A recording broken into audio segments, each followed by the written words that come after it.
Hi hello నేను మీ journalist Prashanth. Welcome to our channel. మన ముందు ఒక గెస్ట్ ఉన్నారు. చాలా రోజుల నుండి మనం ఇంటర్వ్యూలు చేస్తూ ఉంటాము. ఏపీకి సంబంధించిన రాజకీయాలే కాదు, దేశవ్యాప్తంగా ఉన్న రాజకీయ పరిణామాలపైన తనదైన విశ్లేషణతోటి చాలా అద్భుతంగా ఆయన విశ్లేషించేవారు. కానీ మొన్న ఒక ఇంటర్వ్యూలో నేను చూశాను. ప్రధానంగా మన ఇంటర్వ్యూకి వచ్చినప్పుడల్లా బొట్టు పెట్టుకొని అన్ని రకాలుగా హిందూ సాంప్రదాయాన్ని నిజంగా ఆయన చాలా పద్ధతిగా పాటించే వ్యక్తిగా కనబడేవారు. కానీ ఆ ఇంటర్వ్యూలో మాత్రం నేను నాస్తికునిగా మారిపోయాను అనేది ఒక సంచలనమైన విషయం మాత్రం చెప్పారు. ఆయన ఎవరో కాదు, చింతా రాజశేఖర్ గారు. చింతా రాజశేఖర్ గారు మన ముందున్నారు. నిజంగా ఎందుకు నాస్తికత్వం తీసుకోవాల్సిన పరిస్థితి ఎందుకు వచ్చింది? నిజంగా ఆయన ఓన్లీ వార్తల కోసం, అంటే న్యూస్‌గా కావడం కోసమే ఈ నాస్తికత్వం అనేది భుజాన వేసుకున్నారా? నిజంగా ఆయనను కదిలించిన అంశం ఏంటి? ఇంకా అన్ని విషయాలు అడుగుదాం. సార్ నమస్తే. నమస్తే సార్, నేను అంటే ఇంటర్వ్యూకి పిలవడానికి ప్రధాన కారణం, నేను వేరే ఒక ఛానల్లో మీ ఇంటర్వ్యూ చూశాను. అంటే నేను చాలా దాదాపు ఒక 20-30 మీతో పాటు ఇంటర్వ్యూలు చేసి ఉంటాను. ఎప్పుడు వచ్చినా కూడా బొట్టు పెట్టుకొని చాలా పద్ధతిగా ఈయన హిందుత్వాన్ని ఇంత గొప్పగా ప్రమోట్ చేస్తారా, ఇంత అంటే నిజంగా దైవభక్తి ఇంత ఉందా అనే పాయింట్ ఆఫ్ వ్యూలో ఉండేవారు. అంటే మీ ఆహార్యం కూడా అట్లే ఉండేది. కానీ ఒకేసారిగా బాంబు పేల్చినట్టు నేను ఇప్పటి నుండి ఇంకా హిందువులు కాదు, నేను నాస్తికత్వానికి వెళ్తున్నాను అనే కాన్సెప్ట్లో మీరు ఎందుకు మాట్లాడాల్సి వచ్చిందంటే? అంటే కొన్ని కొన్ని అంశాలు నాకు అరే ఇది కరెక్ట్ కాదు కదా, ఈ హిందూ ధర్మాల్లో ఇది ఏంటి, రెండు కాంట్రడిక్షన్స్ ఉన్నాయని ఒక కొన్ని రోజులుగా కొన్ని సందర్భాలు పరస్పర విరుద్ధమైనవి కనపడటం అనేది మొదలైంది. కానీ ముఖ్యంగా తిరుపతి లడ్డూ విషయం, తిరుపతి లడ్డూలో పంది మాంసము గో మాంసము కలిపారని అభియోగం మోపటము, ఆమె సనాతని హిందూ అని పవన్ కళ్యాణ్ అనటము, ఇవన్నీ చూసిన తర్వాత నిజంగానే రాజకీయాలకి హిందూ మతాన్ని వాడుతున్నారా ఏంటి అనేది రామాయణం అలాగే మనుస్మృతి చదవటం నేను మొదలుపెట్టాను. మనుస్మృతి చదవటం మొదలుపెట్టిన తర్వాత దాంట్లో కొన్ని పరస్పర విరుద్ధమైన శ్లోకాలు మనకు కనబడుతున్నాయి. నన్ను మెయిన్గా ఈ డెసిషన్ తీసుకోవడానికి ప్రేరేపితం చేసిన అంశం ఏంటంటే శంభుక వధ. రామాయణంలో ఉత్తరాఖండ, వాల్మీకి రామాయణంలో ఉత్తరాఖండ అంటే మరి ఏ రామాయణం అని అంటారేమో.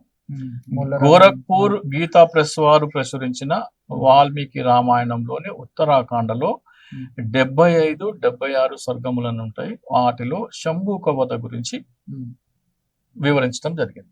శంభుకుడు అనే వ్యక్తి శ్రీరాముడు అరణ్యవాసం తర్వాత మళ్ళీ పట్టాభిషేకమే రాజుగా ఉన్నప్పుడు ఆయన రాజ్యంలో ఒక బ్రాహ్మణుడి కుమారుడు అకాల మరణం పొందుతాడు. అంటే చిన్న వయసులోనే చనిపోతాడు. చిన్న వయసులోనే చనిపోతే, ఆరోగ్యంగా ఉన్న వ్యక్తి చిన్న వయసులోనే చనిపోతే వాళ్ళు ఆ బ్రాహ్మణుడు వచ్చి శ్రీరాముడికి ఇలా జరిగింది, మన రాష్ట్రంలో ఏదో అధర్మం జరుగుతుంది, మన రాజ్యంలో ఏమిటి దాన్ని తెలుసుకోవాలి అంటే వాళ్ళందరూ రాముడు ఏం చేస్తుంటే దూతలను పంపించి ఎక్కడ ఏమి అధర్మం ఏం జరుగుతుంది అంటే శంభుకుడు అనే వ్యక్తి, శూద్రుడైన వ్యక్తి తపస్సు చేస్తున్నాడు, దాని వల్లనే ఈ అధర్మం జరుగుతుంది అని చెప్పేసి చెప్పడం జరిగింది. అప్పుడు రాముడు ఆ అరణ్యానికి వెళ్ళి అతనిని అడుగుతాడు, నువ్వెందుకు తపస్సు చేస్తున్నావు అంటే నేను స్వర్గలోక ప్రాప్తి కోసం తపస్సు చేస్తున్నా అని చెప్తాడు. ఆ హిందీలో ఉంటుంది. శ్రీమద్ వాల్మీకి రామాయణం ఉత్తరాఖండం 76వ శ్లోకంలో 75 కూడా 76 రెండు చదవాలి. సో ఇక్కడ నేను స్వర్గలోక ప్రాప్తి కోసం చేస్తున్నా అంటే నీ ఏ కులము నీది అంటే నేను శూద్ర కులానికి చెందిన వాడని అంట. అయిన వెంటనే రాముడు తన కత్తి తీసి అతని శిరఛేదనం చేస్తాడు. దీన్ని బట్టి మనకి ఏమర్థమవుతుందంటే శూద్రులు తపస్సు చేయడం కానీ పూజా పునస్కారాలు చేయడం, స్వర్గలోక ప్రాప్తి కోసము ఎటువంటి పూజలు పునస్కారాలు తపస్సు చేయకూడదు, అలా చేయటం అధర్మము అని రామాయణం ద్వారా మనకు అర్థమవుతుంది. ఇది రామాయణం. అలాగే మనుధర్మం 4వ అధ్యాయం 80వ శ్లోకం. మనుధర్మంలోని 4వ అధ్యాయం 80వ శ్లోకం ఏం చెప్తుందంటే ఒక బ్రాహ్మణుడు శూద్రులకి ఉపదేశం చేయకూడదు. ఆయన భోజనం వండుకుంటే దాంట్లో మిగిలిపోయినది శూద్రులకు ఇవ్వకూడదు. ఒక యజ్ఞం కోసం కానీ ఒక పూజ కోసం కానీ ఏమైనా సామాగ్రి సేకరిస్తే అవి మిగిలిపోతే ఆ వస్తువులు కూడా శూద్రులకు ఇవ్వకూడదు. సో ఇప్పుడు మనము రామాయణంలోని శంభుక వధ, మనుస్మృతిలోని ఈ 4వ అధ్యాయం 80వ శ్లోకం రెండు కలిపి చూస్తే మనకి ఏం అర్థమవుతుందంటే శూద్రులు పూజలు పునస్కారాలు చేసేదానికి వాళ్ళకి అర్హత లేదు. ఓకే, అలాగే అంటే శూద్రులు అంటే ఎవరు అది చెప్తాను లాస్ట్ నెక్స్ట్ క్వశ్చన్ అదే. అలాగే మీకు ఉపదేశం చేయడానికి మనుస్మృతి దీని ప్రకారం బ్రాహ్మణుడు శూద్రులకి ఉపదేశం గాని చేయడానికి, అంటే మీరు మంత్రాలు కానీ అవి కానీ వినేందుకు శూద్రులకి అర్హత లేదు. అలాగే అలాగే వాళ్ళ భోజనంలో మిగిలిన పదార్థాలు శూద్రులు ఇవ్వకూడదు. పూజలో మిగిలిన తీర్థ ప్రసాదాలు సేకరించడానికి శూద్రులు అనర్హులు. యజ్ఞ యాగాదుల కోసం తీసుకొచ్చిన సామాగ్రి మిగిలిపోయినా సరే అది శూద్రులు సేకరించడానికి అనర్హులు. ఈ శూద్రులు మొత్తము ఈ దేవాలయ వ్యవస్థ, యజ్ఞాలు, పూజలు వీటన్నిటికీ దూరంగా ఉంచాలని ఈ రెండు మనకి బలంగా చాటి చెప్తున్నాయి. ఈ శాస్త్రాలు ఆదేశిస్తున్నాయి. శాస్త్రాలు ఆదేశిస్తున్నప్పుడు మనము శూద్రులు ఏంటి? ఇప్పుడు మీరు ఇందాక అన్నారు శూద్రులు అంటే ఎవరు? బ్రాహ్మణులు, క్షత్రియులు, వైశ్యులు ఈ కాని వాళ్ళందరూ శూద్రులే. బ్రాహ్మణ, క్షత్రియ, వైశ్యులు కాని వాళ్ళందరూ శూద్రులే. ఈ శూద్రులు స్వర్గలోక ప్రాప్తి కోసం పూజలు చేయకూడదు, పునస్కారాలు చేయకూడదు, తపస్సు చేయకూడదు, బ్రాహ్మణుల నుంచి ఉపదేశం తీసుకోకూడదు, తీర్థ ప్రసాదాలు స్వీకరించకూడదు. ఇవన్నీ మనకి స్పష్టంగా శాస్త్రాలలో లిఖించబడినప్పుడు శూద్రులందరూ నాస్తికులే కదా. వాళ్ళు దేవుణ్ణి పూజించడం కోసం అర్హులు కాదు, బ్రాహ్మణ్ నుంచి ఉపదేశం తీసుకోవడానికి అర్హులు కాదు, తీర్థ ప్రసాదాలు తీసుకోవడానికి అర్హులు కాదు. ఇవన్నీ అర్హత లేనప్పుడు వాళ్ళు ఏమవుతారు? నాస్తికులే అవుతారు. సో హిందూ ధర్మం ప్రకారము, సనాతన ధర్మం ప్రకారము నేను శూద్రుని కాబట్టి, నేను నాస్తికుడిగా జీవించాలనే సనాతన ధర్మం చెప్తుంది కాబట్టి, సనాతన ధర్మం ఆదేశం ప్రకారం నేను శూద్రునిగా ఉన్నాను కాబట్టి నేను నాస్తికుడిగా జీవించాలని సనాతన ధర్మం నన్ను ఆదేశిస్తున్నది. సనాతన ధర్మంలో అంటే వేల ఏళ్ల నుంచి సనాతన ధర్మం అని అంటే శూద్రులు అనేవారు చెట్టుకు, పుట్టకు, లేకపోతే మిగతా గ్రామ దేవతలకు మొక్కేవారు. కానీ రానున్న రోజులలో ఈ మిగతా ఏదైతే మీరు అన్నట్టుగా బ్రాహ్మణీయ భావజలం వచ్చిందో ఆ తర్వాత ఆటోమేటిక్ గా అది చేసిన పరిస్థితి. సనాతన ధర్మం వేరు, మళ్ళీ బ్రాహ్మణీయ భావజలం వేరు కదా. ఇప్పుడు రాముడు ఎవరిని వధించాడు? శంభుకును వధించాడు. శంభుకుని ఎందుకు వధించాడు? శూద్రుడు. అతను శూద్రుడు తపస్సు చేయకూడదు కాబట్టి, స్వర్గలోక ప్రాప్తి కోసం ఆయన ప్రయత్నం చేయకూడదు కాబట్టి, ఆ ప్రయత్నాలు ఆయన చేశాడు కాబట్టి అది తప్పు, అది పాపం అని వధించాడు. సో నేను ఈ రోజున నేను స్వర్గలోక ప్రాప్తి కోసం దేవాలయాలకు వెళ్ళి పూజ చేయడం, దేవుని పూజ చేయడం చేస్తే రాముడికి ఆగ్రహం వస్తుంది. నేను కూడా శిరఛేదనం చేసి అంత పాపం చేసేవాడిని అవుతాను కాబట్టి ఆ పాపం చేయకూడదని నాకు శ్రీరాముడు ఆదేశించాడు. ఇప్పుడు మీరు చెప్తున్న శూద్రులంతా కూడా మరి వాళ్ళంతా కూడా నాస్తికులు అవుతారు. అది వారి ఇష్టం. నాకు రామాయణంలోని శంభుక వధ వృత్తాంతాన్ని బట్టి, అలాగే మనుస్మృతి 4వ అధ్యాయం 80వ శ్లోకం చదివిన తర్వాత నాకు సనాతన ధర్మం నన్ను నాస్తికుడిగా జీవించమని ఆదేశిస్తున్నది కాబట్టి ఆ ఆదేశానుసారం నేను నాస్తికుడిని. అంటే ఇప్పుడు నాస్తికత్వం స్వీకరించారా లేకపోతే అదే అంటే నాకు తెలియక ఎన్ని రోజులు నేను భగవంతుడిని పూజ చేయటము, పునస్కారాలు చేయడం చేసిన నాకు తెలియక, తెలిసి పాపం అయితే చేయకూడదు కదా. నేను ఒకసారి అది పాపం అని తెలిసిన తర్వాత చేయకూడదు నేను. ఓకే, మీరు ఏదైతే రామాయణం చదివారు ఆ తర్వాత చేసిన తర్వాతనే మీరు పూర్తిగా నాస్తికుని అనేది మీరు బలంగా నమ్మారు. నేను నాస్తికుడిని కాదు, నన్ను నాస్తికుడిగా జీవించమని శ్రీరాముడు ఆదేశించాడు, మనుస్మృతి ఆదేశిస్తున్నది. సంఘటన ఏంటి అసలు? సంఘటన ఇవి రెండే. అంటే నన్ను ఇవి చదవటానికి, అంటే మనుస్మృతి చదవటానికి, రామాయణం, మహాభారతం చదవటానికి ప్రేరేపించింది అయామె సనాతని హిందూ అని పవన్ కళ్యాణ్ స్టేట్మెంట్. పవన్ కళ్యాణ్ స్టేట్మెంట్ కి దీనికి దానికి ఎట్లా? పవన్ కళ్యాణ్ కూడా మీరు అంటున్న అంటే శూద్ర సిచ్యువేషన్ కదా. పవన్ కళ్యాణ్ చెప్తున్నా కదా, మనుస్మృతి ప్రకారము, రాముడు శంభుక వధ ప్రకారము బ్రాహ్మణులు, క్షత్రియులు, వైశ్యులు తప్ప అందరూ శూద్రులే. పవన్ కళ్యాణ్ కూడా దేవుణ్ణి ఆరాధించే అర్హత లేదు. పవన్ కళ్యాణ్కి లేదు, నరేంద్ర మోడీకి లేదు, చంద్రబాబు నాయుడుకి లేదు, ఎవరికి లేదు, ఎక్సెప్ట్ యోగి ఆదిత్యనాథ్. ఆయన క్షత్రుడు కాబట్టి ఆయనకు ఉంది. అటువంటి క్షత్రుడు ఎవరైనా అసలు మిత్రులు ఉంటే వాళ్ళకు ఉంటుంది. మరి మిగతా వారంతా కూడా వాళ్ళకి ఈ సంఘటన తెలియకపోవచ్చు, తెలిసినా గానీ నేను దీన్ని పట్టించుకోను, నేను చేస్తాను అని చేసుకుంటుండొచ్చు, రాజకీయ స్వలాభం కోసం చేస్తుండొచ్చు, ధనార్జన కోసం చేస్తుండొచ్చు, ఎందుకైనా చేస్తుండొచ్చు.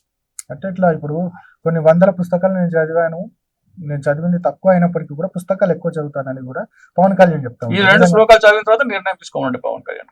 ఉమ్, రామాయణంలోని శంభుక వధ, ఉమ్, మనుస్మృతిలోని 4వ అధ్యాయం 80వ శ్లోకం చదివిన తర్వాత ఉమ్, సనాతన ధర్మాన్ని ఆచరించే పవన్ కళ్యాణ్, ఆయన సనాతని హిందూ అయితే ఆయన పూజలు పునస్కారాలకి అనర్హుడు.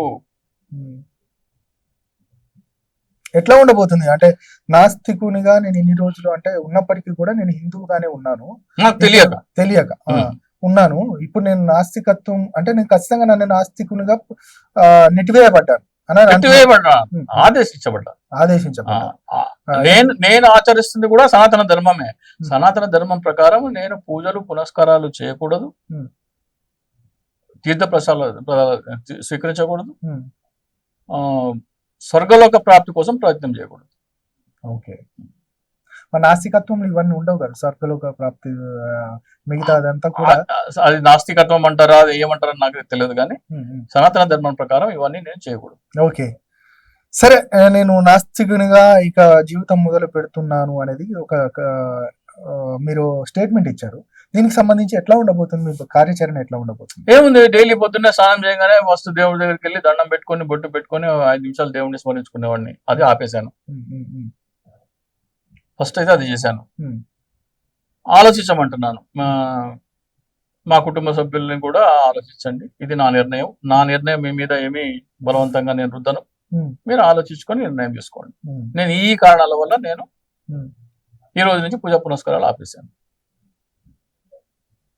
మీకు మీ ఇష్టానుసారము రామాయణంలో చెప్పిన దాన్ని ఉల్లంఘించి, రాముడు చెప్పిన దాన్ని ఉల్లంఘించి, మనుస్మృతిలో ఉన్న దాన్ని ఉల్లంఘించి నేను పూజలు పునస్కారాలు చేస్తాను అనుకుంటారా? అది పాపమైనా కానీ నేను చేస్తాను అనుకుంటారా? అది మీ ఇష్టం. ఈ శంభుక వధ ఉదంతం ప్రకారము మనుస్మృతిలో 4వ అధ్యాయం 80వ శ్లోకం ప్రకారం మనం పూజలు పునస్కారాలు చేయకూడదు. చేస్తే అది పాపం. ఆ పాపం మీరు చేస్తా అంటే చేయండి, నాకైతే అది పాపం కాబట్టి నేను చేయను. రైట్ సార్, ఇంకొకటి ఆ ఇంటర్వ్యూలో నేను ఒక అంటే కాంట్రవర్సీ ఆన్సర్ కూడా చూసాను. అంటే మీరే ఈ నరేంద్ర మోదీ గారు ఇంకొక వారి యొక్క భార్యను వశపరుచుకున్నారు అనేది కూడా ప్రధానంగా ఒక సీరియస్ అలిగేషన్ చేశారు. నిజంగా ఏంటి, ఎందుకు అలిగేషన్ చేయాల్సిన పరిస్థితి ఎందుకు వచ్చింది? అలిగేషన్ చేస్తే నిజంగా మీ దగ్గర ఉన్న ప్రూఫ్స్ ఏంటి? ఎందుకంటే భారతదేశ వ్యాప్తంగా మన దేశ ప్రధాని ఆయన.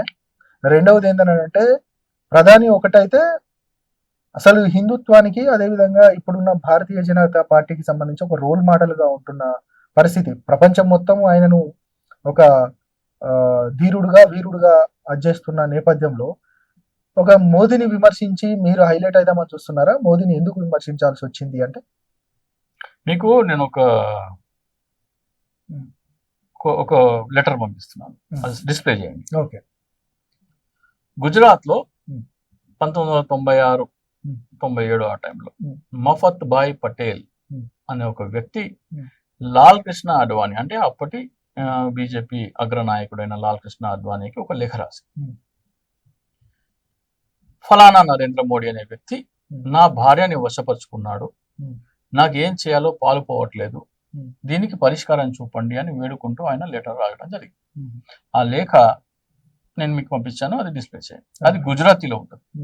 లేదా ఆ లేఖ నేను తయారు చేసి నేను ఏదో ఫోర్జరీ చేసినట్టు తయారు చేసినట్టు మీకు ఏమైనా అనుమానాలు ఉంటే గూగుల్లోకి వెళ్ళి Mafat Bhai Patel letter to LK Advani అని కొడితే ఆ లెటర్ వస్తుంది. అది గుజరాతీలో ఉంటుంది. ఆ లెటర్ డౌన్లోడ్ చేసుకుని గూగుల్ ట్రాన్స్లేట్ లో ఇమేజ్ పెడితే అది ఇంగ్లీష్లో కావాలంటే ఇంగ్లీష్లో, తెలుగులో కావాలంటే తెలుగులో, మీకు ఏ భాషలో కావాలంటే ఆ భాషలో వస్తుంది. దాన్ని చదివి ఆ మఫత్ భాయ్ పటేల్ అనే వ్యక్తి ఆ లేఖలో ఏమి రాశారో మీరు చదవండి. నేను చెప్పిన దానికి భిన్నంగా ఉంటే నేను శిక్షార్హం. ఇది నరేంద్ర మోడీ మీద నేను చేస్తున్న అభియోగం కాదు, మఫత్ భాయ్ పటేల్ అనే వ్యక్తి చేస్తున్న అభియోగం. ఇప్పుడు శ్రీరాముడు ఉన్నాడు. శ్రీరాముడు ఎందుకు ఆదర్శం? శ్రీరాముడి జీవితంలో ఆయన చేసిన అతిపెద్ద ఘన కార్యం ఏంటి? శ్రీరాముడు చేసిన అతిపెద్ద పని ఏంటి? ఒక పని చెప్పాలంటే ఏం చెప్తారు మీరు? అంటే ఇచ్చిన మాట కోసము రాజ్యాన్ని వదిలి రావణాసుడి వధ. రాముడి జీవితంలో చెప్పుకోదగ్గ అతిపెద్ద ఘనకార్యం ఏం చేశారంటే రావణాసురుడి వధ. ధర్మాన్ని రక్షించడానికి ధర్మాన్ని రక్షించడానికి రావణాసురుడు. ఉమ్. రావణాసురుడు వాళ్ళు ఎందుకు చేశారు, ఎందుకు చేయవలసి వచ్చింది? సీతను అపహరించుకొని పోయాడు కాబట్టి. సీతని అపహరించుకోవడం నేరం కాబట్టి ఉమ్. రావణాసురుడు వధ చేశారు. ఉమ్. ఒక ఇతరుల భార్యని ఎత్తుకెళ్ళటం, వశపరుచుకోవటం ఉమ్. అపరాధం కాబట్టి శ్రీరాముడు రావణాసురుడిని వధించారు. ఉమ్. మఫద్భాయ్ పటేల్ అనే భార్యని వశపరుచుకున్న నరేంద్ర మోడీ నేటి రావణుడు ఎందుకు కాదు? ఉమ్. ప్రతి సంవత్సరము దసరా రోజున రావణాసురుడి బొమ్మ పెట్టి 10 తలకాయలు పెట్టి రావణ విగ్రహ దహన చేస్తున్నామే. సీతామాతని ఎత్తుకుపోయినందుకు కొన్ని 7,000 నుంచి 10,000 సంవత్సరాలు అయినా కానీ ప్రతి సంవత్సరం రావణాసురుడు దహనం చేస్తున్నాం కదా. మరి మఫద్భాయ్ పటేల్ అనే వ్యక్తి భార్యని వశపరుచుకున్న నరేంద్ర మోడీ విగ్రహం కూడా రావణాసురుడి విగ్రహం పక్కన పెట్టి మనం దహనం చేయాలి కదా. జై శ్రీరామ్ జై శ్రీరామ్ అన్నప్పుడు మోడీకి సలాం ఎట్లా కొడతారు మీరు? రావణాసురుడు ఏం చేస్తున్నాడో మోడీ అదే చేసినాడు. అయోధ్యలో రామాలయ మందిరం కట్టినారు. శ్రీరాముడు జన్మస్థలమైన అయోధ్యలో శ్రీరాముడి దేవాలయం కట్టి దానిని ఎవరి చేత ప్రారంభోత్సవం చేస్తున్నారు? రావణాసురుడు లాంటి ఒక దుర్మార్గమైన పని చేసిన వ్యక్తి చేత ఆ ఆలయ ప్రారంభోత్సవం చేశారు. అంతకంటే మహాపాపం ఇంకోటి లేదు. మఫద్భాయ్ పటేల్ అనే వ్యక్తి లేఖ ప్రకారము అతని భార్యనే కనుక నరేంద్ర మోడీ వశపరుచుకుంటే ఆయన కూడా ఒక రావణాసురుడే. అంటే రాముడు ఆలయ ప్రారంభోత్సవానికి రావణాసురుడు గుణాలు కలిగిన అటువంటి పాపం చేసిన వ్యక్తితో మీరు రామాలయ ప్రారంభోత్సవం చేస్తున్నారంటే ఎంతటి మహాపాపం చేస్తారు మీరు. మీరు ఇట్లా ఈ మాటలు అంటే ఖచ్చితంగా బీజేపీ వాళ్ళు మీరు బయట తిరగనిచ్చే పర్వాలేదు, ప్రజలకు నిజాలు తెలియాలి, ప్రజలు ఆలోచించాలి, ఏమన్నా పర్వాలేదు. మఫద్భాయ్ పటేల్ అనే లెటర్ ఆయన చేస్తున్న ఆరోపణలు నిజమైతే కనుక మోడీ కూడా రావణాసురుడితో సమానం. రావణాసురుడితో సమానమైన వ్యక్తి చేత శ్రీరాముడి విగ్రహాన్ని మీరు ప్రారంభోత్సవం చేశారంటే ఆయన చేతుల మీద మీరు ఎంతటి మహాపాపం చేస్తారు. అంటే నిరూపణ కాలేదు కదా. ఆయన లెటర్ రాశాడు, నా భార్యను వశపరుచుకున్నారు అని అన్నది కాదు, దాని పూర్తి ఇంకా నిరూపణ కాలేదు. ఆయన భార్య ఇంతవరకు ఖండించలేదు ఈ లెటర్ తప్పని. ఆయన ఇంతవరకు ఖండించలేదు ఈ లెటర్ నేను రాయలేదు. ఎట్లా ఇట్లాంటి సీరియస్ అలిగేషన్ చేస్తే ప్రజలకు మీరు బైరీ నరేష్ కాబోతున్నారా? నేను ఎందుకు బైరీ నరేష్ అవుతా? బైరీ నరేష్ ఏమో ద్వేషి, హిందూ మత ద్వేషి. నేను హిందూ మతాన్ని ఆచరిస్తున్నాను. నేను సనాతన ధర్మాన్ని ఆచరిస్తున్నాను. సనాతన ధర్మాన్ని ఆచరిస్తున్నారు. మళ్ళీ నేను నాస్తికునిగా సనాతన ధర్మం నన్ను అలా జీవించమన్నది. నాస్తికున్నారు జీవించమని ఆదేశించింది. సనాతన ధర్మమే నాస్తికునిగా శూద్రులు ఇవన్నీ చేయకూడదు అని చెప్పింది. వీటన్నిటికీ అనర్హులు అని చెప్పింది. వీటన్నిటికీ అనర్హులు అంటే నాస్తికత్వమే. రైట్. ఎట్లా ఉండబోతుందో మీ భవిష్యత్ కార్యాచరణ ఇక మీ చేతుల్లోనే ఉంటది ఖచ్చితంగా. అంటే మీరు అనుకున్న పాయింట్ ఆఫ్ వ్యూలో ఎవరు మారినా మారకపోయినా మీరు మాత్రం మారినా అని అంటున్నారు. సరే చూద్దాం. నిజంగా గొప్ప హిందువుగా ఉన్న వ్యక్తి ఇప్పుడు సనాతన ధర్మంలో భాగమైన నాస్తికత్వాన్ని కూడా తీసుకుంటారనేది కూడా మీరు చెప్తా ఉన్నారు. ఇది ఈ రోజు ఇంటర్వ్యూ. మరొక ఇంటర్వ్యూతో మళ్ళీ కలుద్దాం. నేను మీ ప్రశాంత్.